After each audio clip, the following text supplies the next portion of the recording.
Assalamualaikum warahmatullahi wabarakatuh. Apa kabar teman-teman? Balik lagi di Supreme Detector. Menteri Luar Negeri kita, Ibu Retno Marsudi, rupanya makin berani dalam melakukan serangan diplomatis kepada Israel. Seperti kita ketahui kemarin, Bu Retno pada tanggal 23 Februari 2023 baru saja selesai menyampaikan oral statement atau pernyataan langsungnya terkait konflik Israel Gaza, Israel Palestina di ICJ atau International Court of Justice. Dalam sidang ICJ kemarin, Menlu Retno ini benar-benar membabat habis seluruh pernyataan-pernyataan atau pembelaan-pembelaan Israel yang diberikan oleh lawyer Israel. Di sini Menlu Retno bahkan sampai menyebut Israel ini sebuah negara ilegal. Ya, Menlu Retno secara tidak langsung menyebut bahwa ini Israel itu tidak layak disebut sebagai negara. Nah teman-teman semua, hari ini kita juga bakal membahas terkait hal ini. Apakah benar Israel ini sebuah negara ilegal dan tidak seharusnya diakui ya di PBB, dan bagaimana kelanjutannya setelah sidang ICJ ini? Apakah nanti PBB akan mencabut status Israel sebagai negara merdeka atau seperti apa? Nah, kita telah menyiapkan nih teman-teman informasinya yang dirilis dari kompas.com di artikelnya yang berjudul Menteri Luar Negeri Retno Marsudi minta ICJ nyatakan pendudukan Israel di Palestina ilegal. Nah teman-teman semua, dalam artikel ini menyebutkan bahwa Menteri Luar Negeri Retno Marsudi mendesak Mahkamah Internasional untuk menyatakan pendudukan Israel di seluruh wilayah Palestina ilegal. Jadi secara tidak langsung ini Menlu Retno ini menyatakan bahwa berdirinya Israel sebagai negara ini ilegal dan tak bisa dibenarkan.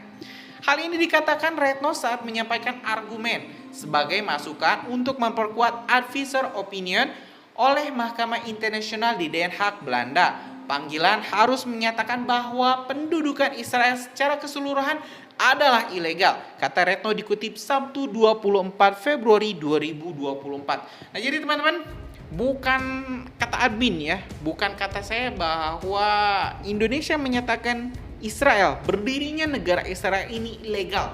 Jadi Indonesia sampai saat ini pun tidak mengakui Israel sebagai negara. Jadi jangan sampai nanti ada yang bilang, oh ini adminnya bikin hoax, ini adminnya bikin informasi mengada-ngada. Karena ini langsung disampaikannya teman-teman langsung dari Bu Retno. Kalau misalnya mau versi panjangnya kita juga ada, dicari aja ya teman-teman nih di video ini ya. Dicari aja versi panjangnya 20 menit lebih, silahkan. Nah ini versi ringkasnya. Kita lanjut lagi. Retno menegaskan Israel harus menghentikan sepenuhnya tanpa syarat dan segera atas tindakan dan kebijakan yang melanggar hukum di wilayah pendudukan Palestina. Ia merasa mustahil melihat kepatuhan Israel terhadap hukum dengan melihat terus hadirnya pasukan Israel di tepi barat dan Gaza, Palestina. Oleh karena itu, sangat penting bagi Israel untuk menarik pasukannya, mengingat sifat pendudukan yang ilegal. Penarikan diri Israel tidak boleh dilakukan dengan persyarat atau tunduk pada negosiasi apapun, ucap Retno. Maka harus mundur sekarang. Saya ulangi, mereka harus mundur sekarang, tegas Retno. Lebih lanjut, ia menyatakan Israel juga berkewajiban melakukan reparasi baik terhadap negara Palestina maupun terhadap rakyat Palestina. Retno lantas mengutip pepatah hukum yang menyatakan tidak seorang pun yang dapat menikmati keuntungan hukum dari tindakan ilegal. Oleh karena itu, upaya Israel untuk menjadikan pendudukannya permanen tidak akan pernah menjadi dasar yang sah untuk mengklaim hak sah atas wilayah Palestina. Sejalan dengan hal tersebut, semua negara dan PBB tidak boleh mengakui situasi ilegal yang timbul akibat pelanggaran hukum internasional yang dilakukan Israel. Semua negara tidak boleh memberikan bantuan apapun mempertahankan pelanggaran Israel tersebut, ujar Menlu Retno Marsudi. Ya teman-teman, dari artikel ini ada satu poin penting yang ingin Bu Retno tegaskan, yaitu ilegalnya pendudukan penjajahan negara Israel, bangsa Israel terhadap bangsa Palestina. Jadi ini Israel diakui oleh PBB sebagai sebuah negara pada 1948, tepatnya 14 Mei. Tanggal 14 Mei ini setelah berakhirnya perang 5 hari antara Israel dan negara-negara Arab. Dan sejak saat itulah negara Palestina dihapuskan dari peta dan tidak ada lagi negara Palestina di sana, digantikan dengan peta Israel. Tentu hal ini tidak bisa dibiarkan, sejarah pun tidak bisa dilupakan. Karena sejak ratusan tahun, ribuan tahun bahkan, ini negara Palestina itu telah berdiri. Jadi berdirinya atau deklarasi negara Israel ini bisa dibilang ilegal. Ya tergantung kacamata mana kita mau melihat dan di pihak mana kita mau mendukung. Kalau misalnya teman-teman memihak negara-negara sekutu, memihak Israel, Amerika dan ya negara-negara barat, pasti menganggap Israel ini telah menjadi sebuah negara yang sah karena telah diakui di PBB.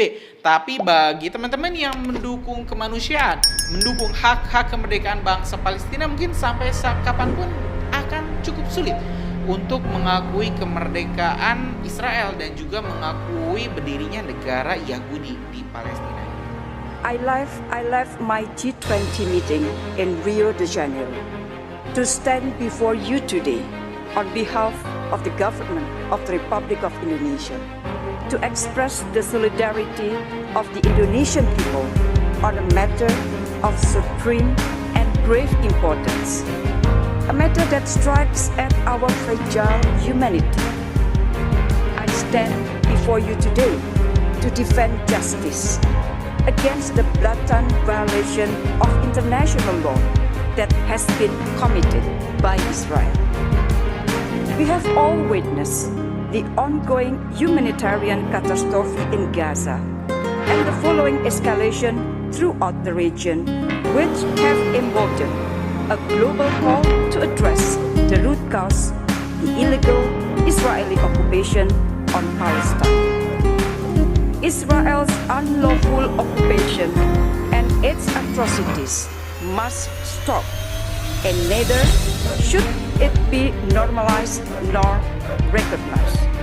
Mr. President, members of the court, it is clear that Israel has zero intention to respect, let alone abide by, its international legal obligation. The Prime Minister Benjamin Netanyahu even said, and I quote, "Nobody will stop us." Ya mungkin teman-teman semua itu saja informasi kita hari ini. Jangan lewatkan update menarik lainnya dari Subprime Detector dengan subscribe dan nyalakan lonceng notifikasinya biar teman-teman gak ketinggal informasi menarik lainnya dari Subprime Detector. Kita bakal lanjut teman-teman di update-update menarik ya, informasi-informasi menarik lainnya dari Subprime Detector. Terima kasih. Assalamualaikum warahmatullahi wabarakatuh.